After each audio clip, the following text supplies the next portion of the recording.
Ask you about the series of immigration raids we've seen in New York City and across other cities across the country. Nearly 1,200 arrests on Sunday alone, according to a Trump administration official, and nearly half of those detained don't have criminal records. That, again, according to a senior Trump administration official. How does that sit with you?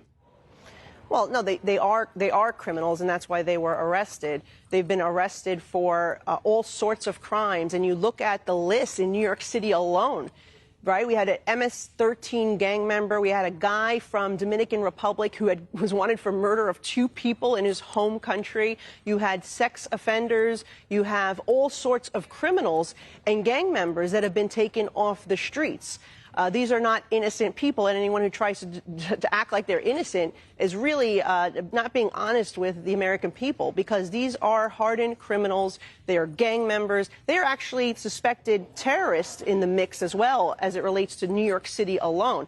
So my constituents who have been dealing with havoc being wreaked on our streets because of the criminal element that has been allowed to enter into this country under the Biden administration are quite pleased that they're seeing these individuals who are dangerous in committing crimes being detained and deported. And I would urge my mayor, my NYPD, my governor to comply with these detainers and not stand in the way of federal law being enforced, because we have seen thousands of crimes committed in New York City alone. If you'll permit me, that's not what this senior Trump administration official is saying. This person is saying that nearly half of those detained do not have a violent criminal record, that their only offense was coming across the border illegally, and that is viewed as a civil offense, not a criminal offense. That's not my understanding. That is not my understanding at all. My understanding is that they're going after the criminals, and the ones that I've seen and read about have been people who are dangerous and committing crimes. That is their priority. We have tens of thousands of people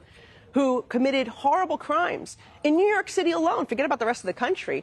And we need to make sure those people are removed. And you know what? My constituents read about it every day. They see it. They know that there have been cops that have been assaulted by people in the country illegally. There have been people who have been stabbed. There was a woman set on fire by somebody on the train and died at the hands of somebody who is in this country illegally. Cops were shot at and assaulted by people in this country illegally.